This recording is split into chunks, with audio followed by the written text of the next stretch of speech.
everybody, this is Rob Keynes with the Freedom Report. I'm back with a longtime guest, John Lee, who's been an investor in the resource space for a very long time. He's been on our channel many times, and he's coming back today to talk about silver. We've had some historic times in silver. John, you've got a good read on it, having been executive in the silver space. Tell us what your read is on silver. Are we going to reach new all-time highs, or what do you think is the cause for the silver boom that we have right now? Yeah, Rob, you just asked three questions in a row. I have been in the silver industry for 25 years. Yeah. And David Morgan and I, a good friend of mine, and I was scouring through all the in my early days about silver, read everything under Ted Butler, and worked closely with Gatto, Bill Murphy, and Chris Mhm. Powell. So it's a long time coming. It's long overdue. We're looking at taking out $50 imminently. I don't think there's going to be much of a fight to be put up. Yeah. There is a global reflation. I mean, the Nikkei went up 5% yesterday or the day before. I mean, Rob and I, you talk offline, it reinforces my belief Hmm. that there are some actors that are not playing by the rules. Namely, they have one of those 14 magic printing machines that Elon Musk was referring to earlier this year while he was running Doge.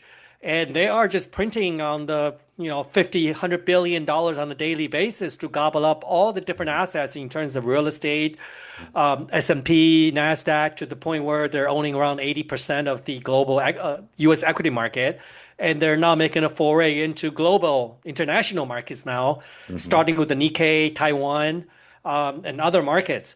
So, and the reason that gold and silver has been going up nonstop, or particularly gold, since 2022, since the past of the pandemic, it's really got nothing to do with inflation. As I come on a couple of shows on different other hosts, and it's not to do with war. It's not to do with uncertainties. It's not to do with any financial crisis. It's really got to do with the billionaires and centi-billionaires trying to circumvent the micro mandates. They are being put in place as we speak. I don't know if some of your audience follow what's happening in Australia and in London. The digital ID and the central bank digital currency are being implemented, and UK and Australia is the first one to go, followed by first one to going live. I believe it would be sometime in 2026, and followed by the EU. That will be maybe 2027, and Canada is not far behind.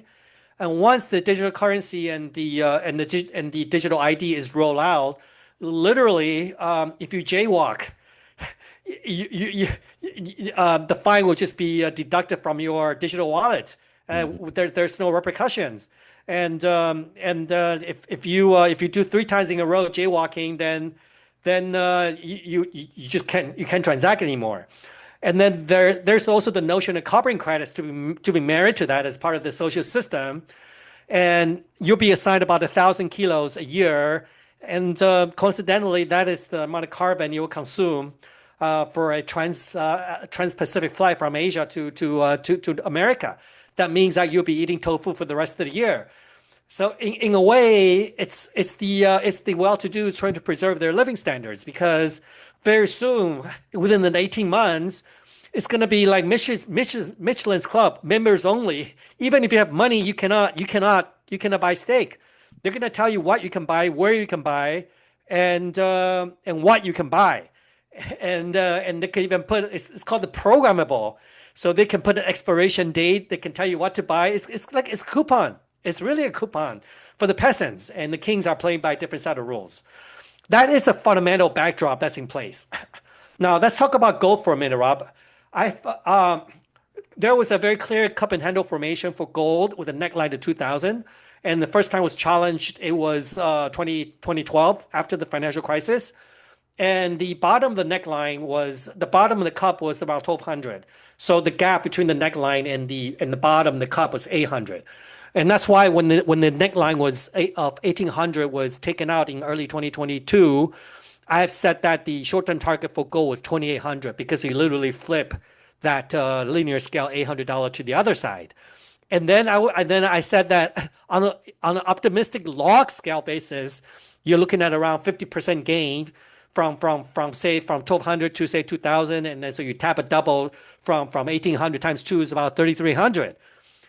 So when gold went to 2800, I said, you know what? It's kind of my target for 2023, 2024. And within months, it went from 2,800 to 3,300. It's like, okay, well, even the law scale, right? You've achieved that target. It's okay.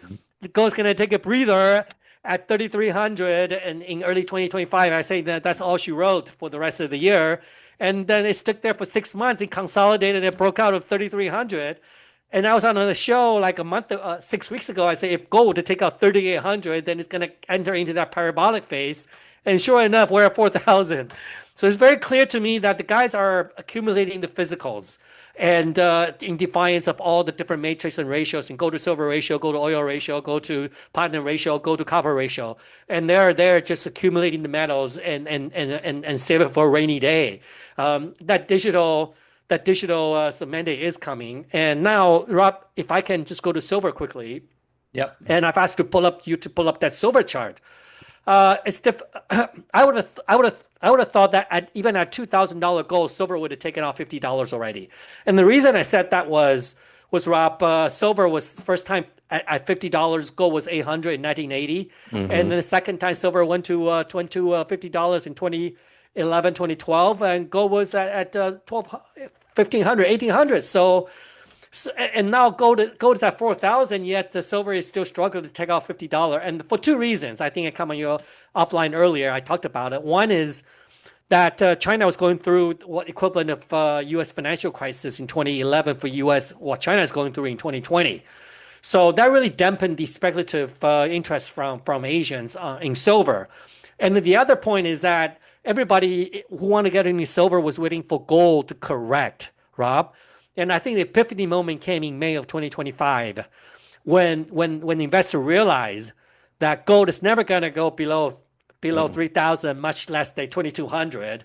And everybody's waiting for gold at least go to 2,800, if not 2,200, if not 2,800. So they create the entry point for silver. Because as we talked about before, silver got whacked twice as much as gold when on a dollar update or on an equity correction.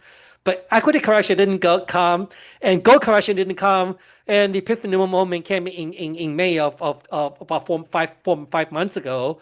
And that's why when there's clear rotation of gold money into silver money, and you're seeing days where dollars rally, gold got smashed, and yet silver was going up. And that's why I went on to Twitter and a couple of interviews and say that it's better to buy silver at 36 than buy silver at 34. And I packed the silver target of $50 in August. Granted, there's been some doldrums, so the cartel's able to manage the silver price, but now September came, boys came back from the Hamptons, and silver is the only game in town. So in terms of silver target, I'm looking at $85 silver in the next 3 to 6 months before PDAC or at the latest, or at the worst before next September. And the reason I said that is if you look at this chart, Rob, the first cup and handle breakout was in 2004, 20 years ago. The neckline for that was 750, and that was first reached in 1998, and then also in 2004. And the bottom of the cup was around $3. So if you flip that $3, 750 to the other side around a double, then you'll be looking at $12 to $15, depending on whether you look at the linear scale or the log scale. And sure enough, that's how it got to. So now you can look at another very clear cup and handle formation starting with a neckline of $50, and you draw that 2012, and now we're challenging the neckline again at $50 in 2025. The bottom of the cup formation was around $12.50. You see that first in 2015 and also in 2020. So then, if you look at in terms of the linear scale, that would be a $37 gap, right? Flip to the other side of $50, so that would be an $85 target on a conservative basis. But on an optimistic scenario, then you're looking at 3x on the log. Say $15 times 3 would be $45. So then $50 times 3 would be $150. Yep. So coincidentally, even if gold is say at $4,000 and add a 30-to-1 gold to silver ratio, which is usually when the ratio bottoms at the peak of the metals blow off phase, you'd be looking at around $150 silver, even at a $4,000 gold at the $30 gold to silver ratio. So that is the extreme of which usually when silver peaks, what the ratio can get down to. So all in all, equity market is making all-time high. Copper's broken on all-time high. Gold's continuing marching forward in its own music, on its own element. And it is the best time for silver. And once silver takes out $50, which I believe will happen imminently, you're looking at silver go to $85 in a hurry. And after that is really anybody's game. We have no idea where that's going. Yeah, I agree. And I've been showing the difference between the logarithmic and this is the log scale. And on the log scale, what it does essentially for those non-math nerds is it does it proportionally, meaning if you just do a linear scale, you're just looking at prices, but you're not looking at inflation and you're not really measuring the time value of an asset. So on the arithmetic scale, you can see the big 50-year cup and handle, that eventually will break out to the upside. But if you look at logarithmic, you can tell that the breakout hasn't been as pronounced as people think. So what the log scale does is it shows you proportion and it shows you time value of the asset, meaning that the breakout's going to be higher when it comes on the log scale because the log scale is really showing you 2025 versus 1999 numbers. Right. And I wanted to see, John, if you could comment on, I'm going to come off the chart for a minute. If you can comment on the gold to silver ratio. Gold has popped in the last year, is doubled in the last year and a half, 2 years. Silver and reached consecutive new all-time highs, like 4,000 yesterday on the futures for the first time in history. And so, like you said, gold's running, it ain't stopping for reasons in which you stated. That was a very good analysis. Silver has not really popped its all-time high of 50, and even if it does, even at 4,000 to 50, that gold to silver ratio is distorted when you look at mining output or traditional measures of like monetary value or even physical value being pulled out of the earth. And given the industrial demand for silver, what do you think could happen to that gold to silver ratio ultimately? Are we going to revert back to where silver now runs more than gold at this stage in the metals bull market? Silver will outrun gold, Mhm. starting from here. Mhm. You touch on a couple points. I like silver a lot better than gold at this point because silver is what I call the greed metal, whereas gold is the fear metal. And as you've seen equity are breaking out, cryptos are trading 100,000. So there is that speculative element coming into the equation. Mhm. And the global economy is trying to reflate. Interest rates in the United States and Canada and in Asia are trading down. So all these are very favorable environment for silver to pop. At a 4,000 gold and $50 silver, the ratio is 80. That's actually on the high side. So certainly it doesn't show any froth in speculative interest for silver. You and I talked about a little bit. The reason silver is a lagger, it's really not to do with much about investment on industrial demand, but it's all about investment demand. As silver prices go up, the industrial demand would taper as industrial users look for substitute, whereas investment demand will go up because people buy more as they make more money. And the reason silver was laggers, I just talked about 15 minutes ago. One is China, it's gone through, it was wreaking havoc with the financial crisis and struggled to come out of the COVID recovery. And then the other one was that the silver bugs are waiting for gold to correct, which never happened. And also that silver's audience is very different from gold. I mean, gold is 10, $20 trillion market, but silver is a 300 million ounces times, it's a $15 billion market. I don't believe, I studied quite a bit about above ground available inventory. I don't think there's a billion ounces of silver to be had if Nope. somebody were to plunge down, say Nope. a $50 billion out there. I don't think there's even I just struggle to come up 300 million ounces even without some hardcore recycling. But $50, I mean, just recycling costs is also quite prohibitive. But going forward, as silver prices continue to ramp up, it's going to create a bigger audience. As I mentioned to you, the guys that are buying gold are the Jeff Bezos, the Koch brothers, Zeras, the Saudis, and at a $15 billion annual investment supply for silver, it's not enough to accommodate the appetite of one billionaire. And so therefore, as silver prices continue to go up, you're going to see more algo funds, more unidirectional hedge funds, and bigger family office and holdings of $50-100 billion range started to tap into silver. And so that's quite exciting. And nobody really has a crystal ball of what happens because the last two occasions when silver took out $50, it was there for a couple of weeks and then came straight back down. So, but given that we're not seeing gold toppy yet, you're not seeing like $100 day movement for gold, and you're not, and then today in silver, you're not seeing like a $2 day for silver. I think that when that happens will be the first indicator for topping for silver. And you and I talked offline a little bit. I think another good indicator for seeing silver reaching a short-term climax would be when the industrial users flip the chapter and become an aggressive buyer, right, to try to secure their critical supply. So if you see the headlines of Apple trying to buy up silver for electronics, or the TSMCs, or the solar farms like Tesla scrambling for silver and looking into tapping the silver futures market, trying to ensure their supply. So that would be maybe an indicator of signs for top for silver. And just in thinking out further, Rob, there's going to be some sort of resolution to this digital mandate for the market to top, because this is not about one-time thing like somebody launched a rocket, right? Or there's some supply bottleneck, or there's it's not like it's. I don't think it even matters if Jay Powell would start jacking up interest rates. See, the dollar's gone up almost 1.5% in the last 2 days.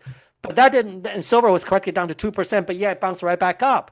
So I don't think so. I think silver and gold is going to continue to go up, irrespective of the action of the equity market, irrespective of the direction of the dollar or the interest rates or the economies. It's going to be some sort of resolution on these digital mandate on this CBDC and carbon credits, and then see how things are going to roll out. And while I'm talking to you, Rob, I'm quite optimistic because the rollout of the digital ID and CBDC seem a little bit uncoordinated, seem a bit hazy. Very much. Because I mean, sure enough, if it's not like COVID where they had planned it from China to Italy to US, and it was all staged, it's the same storyline repeats. But the digital rollout, it seemed like if they're going to go so drastic, and then without sort of well planned on the global level. I mean, sure enough, right? The countries are the U.S. or all the other sort of neutral countries or Eastern Europeans. Look at what's happening. They're going to be quite. I don't think it's as well programmed in looking at it as maybe they would have liked, and maybe they got some very aggressive timeline targets that they have to meet. So that's see. I just want to also preface quickly. I know we're sort of we got about 10 more 15 minutes. Gentlemen, Rob, I remember I was in Brazil during the 1997 financial crisis. It is a wake up call, Rob. You want to buy gold and silver, as I was on the show 3 years ago. Like my mom, my family started buying gold at 1800, and silver at $35. It's the time to get in. This is not some hearsay, Rob. Like, there is warning signs on the wall. Like, I was in Brazil. These people are thinking, oh, it's okay. Time's gonna kind of pass. Everything will be okay.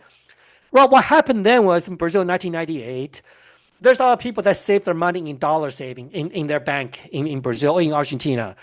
And then what happens is that once they were trading at parity, say $1 to the real or $1 to the Argentine peso, on a Friday, the banks and central banks in these countries will shut the bank down and shut your account, and then float the currency from, say, 1 real to $1 to 5 real to $1. But before they do that, they will convert all your dollars to real, and they will float it. So overnight, and then if you were to try to convert your real back to the dollar, you would have lost 80% of your money, Rob. This is not some hearsay. If you'd have waited, if you'd have kept your money in the bank and allow the central bankers to convert all your money into central bank digital currency, and you're thinking, well, I transact digitally anyway, it doesn't make a difference. You're not going to be able to take that money out of your bank account. You will not be able to withdraw cash for more than $1,000 from your local branch. You will not be able to go to Kitco and buy gold and silver. You will be struggled to go to Morton's or Ruth Chris, or take that vacation to Positano, or go to Safari South Africa. So heed the warning signs before it's too late. You gotta circulate. You gotta get the money out of your money out, hard-earned money out of the system, and start buying gold and silver. This is a stern wake-up call. I really hope that your audience heed to that. There's still time, but not much left. Yeah, you're speaking my language. I've been talking about this for a long time, and you see, I was in tech for 27 years, John, and I worked on 5G for Verizon and I worked on a lot of projects and I saw, and I just wrote an article on this on my Substack. I saw the development of things that could be used in the United States potentially as digital control, even though I think when we were rolling that stuff out, it was really about meeting market demands. I mean, 5G is a wonderful technology in which people can have access to the internet, even in rural areas and things like that. And it provides better connectivity. Certainly, people wanted that. But on the flip side of that, if the states get control, some of these things can be used against us in order to control. And we've seen that throughout history. So it's not really a conspiracy theory. It's just a pattern of things that have happened over history. And I agree with you that we need to be very cognizant of that. And I appreciate you being willing to talk about that on the program. And that's one of the reasons I have you on here is because you're a very good market analyst, but you also see what's going on around the world Well, and you've there's been around the 11,000 world. people getting arrested in the UK Yeah. versus say 2,000 in Russia. So if Yeah. you say something bad, if you wave the wrong flag, or say the wrong thing, or have the wrong placard on the street, no, they don't even need to show up your front door with the facial recognition. They just flip of the switch and you are taken off. You're taken off like the Matrix. You are Yeah. plugged off, and you cannot pay taxes. You cannot go to see a doctor. You cannot claim your benefits, and your homes will be foreclosed. You can't even buy anything. It is a pretty dim scenario, but there's always a way out. So I highly recommend you guys go to Twitter and YouTube and check out some of this what's happening in UK and Australia. Yeah. Now let's get back to some of the projects that you analyze. Obviously, you've been executive in the space. You've been in not only gold, silver space, but commodities for a long time. There are certain commodities which are very important to industry. I think you have another one that we're going to talk about here. Talk to us about what you see in the commodity space and what you're interested in here, John, beyond gold and silver, opportunities for people to get involved in things that are going to be critical really to industry going forward. You're right. I am not so bullish on the energy sector and Mhm. also on base metals. I think there's already outright collapse of the global population. I don't think China even have more than $500 million. I was in Japan. I don't think they have 100 million people. I don't even think they have 35 million people. There is a collapse of the global economy, and that would dampen the industrial demand base metals.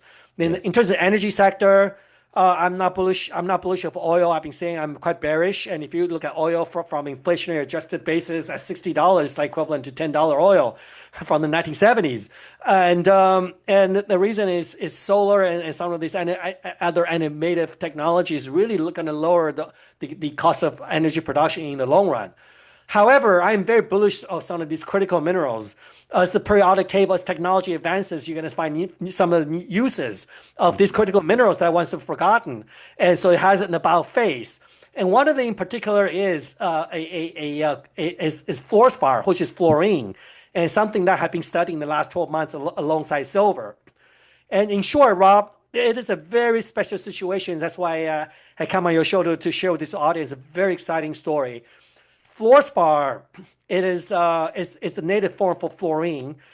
The price has gone up more than fivefold since year 2000. It's gone up 50% in the last 3 years when China turned into a net importer instead of being an exporter of fluorspar. And the reason for that is that fluorspar, because China has been churning out also EV cars, of which fluorspar is required for these batteries as a form of electrolyte. So Rob, you talked about the anode, which is graphite, and cathode is transition metals like cobalt, manganese, and nickel, and now iron. But people don't talk about electrolyte, of which the ions, the lithium and sodiums, are swimming across carrying the charge between anode and cathode, and that's where fluorine comes in. Every lithium requires six fluorine atoms in these energy storage, in these EV batteries, or in these solar farms with energy storage.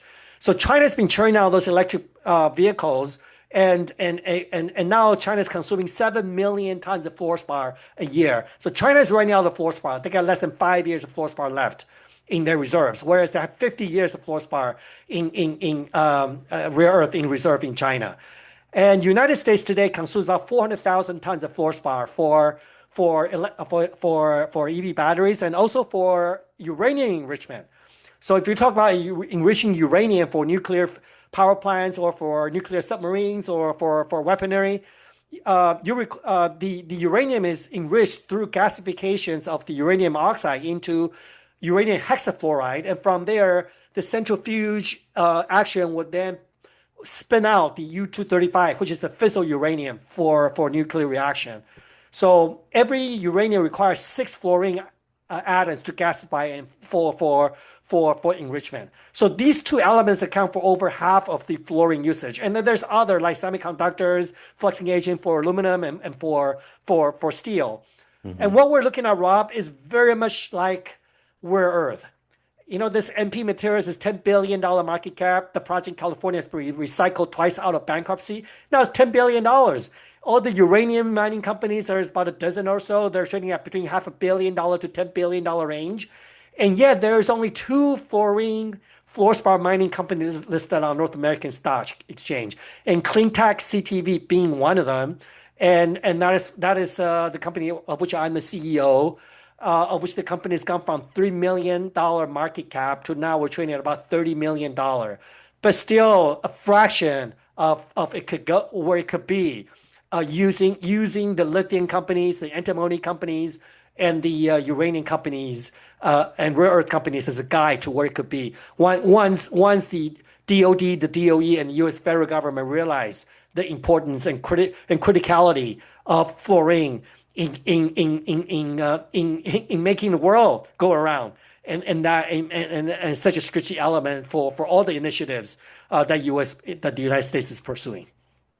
Yeah, I agree with you. And your project here, talk a little bit about your project here, where it is in the United States, and why its location is important in addition to the quality of the project. Right. The United States today does not produce fluorine, fluorspar, entirely rely on the import from Mexico and China, of which China has stopped. So Mexico produces 1 million tons of fluorspar, which is 10% of the global production of 10 million tons. And then the world is relying on Mexico to supply. So for U.S. to become energy independent, semiconductor independent, steel, aluminum independent, it's going to need 4 times as much more fluorspar as it's consuming today, which is 500,000 tons. So that would translate to 4 million tons of demand. Mathematically, just not possible. Now, in answering your questions, Rob, CleanTech's project acquisitions we've made for them. One, again, just this morning, is in this Kentucky, Illinois fluorspar district. It's called the IKFD. That's where 90% of the fluorspar production came from. The peak of the production was actually in World War II, when fluorspar was churning out of the ground in this region to accelerate weaponry production for steel and for aluminum.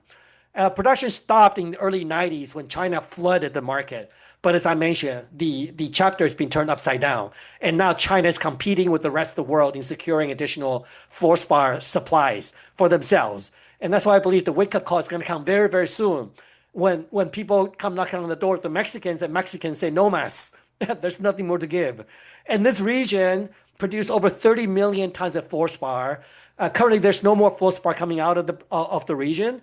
But in the last 2 months, CleanTech managed to amass 20 distinct different deposits with over 740 drill holes and about 10 million tons of historical resource. Granted, Rob, as your audience know, historical resources are calculated at different ways, different standards. And so all these resources need to be brought current. But we feel pretty comfortable with that number, given the number of drill holes that's been put in the ground. So our goal, and now having just secured these land holdings, and already placed CleanTech as one of the largest major fluorspar player in the district in the United States, we'll be looking to fast track one of our projects into production.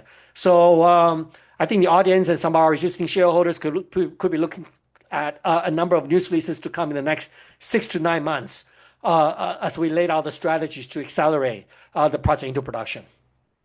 Yeah, very good. So last part of the conversation, any other slides you want to talk about, or any ending comments you want to talk about fluorspar? Let's go look at the stock chart real quick. Talk to us about the stock. Talk to us about where you think that's going. What advantage this would be to investors?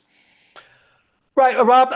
Go back to your saying. One of the things you know about that area is the fluorspar is highly associated geologically, mineralization wise, to rare earth. So little do people know that the largest rare earth project in the United States is called Hickstone, actually reside in this area. You can see the Hickstone right in the map. So we actually already secured the western circumference of Hickstone project in its red dots just a month ago in August. And on the eastern part of that, Hickstone project is mostly being mined out. That's where the historical Hmm. fluorspar production came from. So we're doing some sampling, working with the Kentucky Geological Survey and the Illinois Geological Survey to conduct some sampling program surrounding this Hickstone project. And so we'll not be surprised to see some germanium, gallium, and some of the heavy rare earth elements being discovered, and that would be a game changer. In addition to, it will be like an icing on the cake. In addition to the fluorspar resources that we already have, and also that there is galena and sphaerolite in this region. So there's well documented historical production of zinc, lead, and silver as well. So this is really a treasure trove. And this is what I call, for gold investors, the Carlin, Nevada equivalent for fluorspar exotic trace elements. So like I said, we are extremely fortunate to have gotten where we are. In terms of stock charts, even though the stock had to run up, but the first uptick in a rally when the company went IPO 4 years ago at $100 million market cap was based on its nickel project and the vanadium project. But the nickel Hmm. project has since then been sold in late 2024, and then we have taken that proceeds to stake and acquire the fluorspar project. The first one was announced in July. That's why you saw that there's a big volume uptick in July, and that Hmm. was all the nickel guys throwing their towel, and then the fluorspar guys started coming in. Over 50 million shares have changed hands, and out of the 80 million shares floating in the market, and of that 100 total shares outstanding is 140 million shares. Half of the shares outstanding are held by insiders, and these are Silver Elephant shareholders when the company was spun out 3 years ago. So you have a very tight share structure. The insiders continue to buy in the market. We still got about $1 million in the bank, and there's no imminent financing in the horizon. And they will continue to get the story out. And there's a big accumulation from current shareholders. Very, very exciting story going forward. 6 months ago, 2 months ago, I was on the program when we announced the first fluorspar acquisition at 3 cents. I said, this is the best opportunity I've seen in my 25 years career. Century long mineral rights in the United States, critical minerals, 740 drill holes, no debt, cash in the bank, excellent share structure. It couldn't get better. I came out on the limb and say it's going to be a 10 bagger. I don't think maybe a 10 bagger anymore, but certainly still has magnitudes of upside to come in the All near right. future. Thank you, John, for joining the program. We're going to have you on again. We're going to do another visit here probably next couple of weeks to month. We'll see how it goes. Thank you, John, so much for joining the program again with your analysis on gold, silver, and bringing to our audience another interesting project. Happy to have you back on the program, and we'll talk to you again soon. Thank you very much, Rob.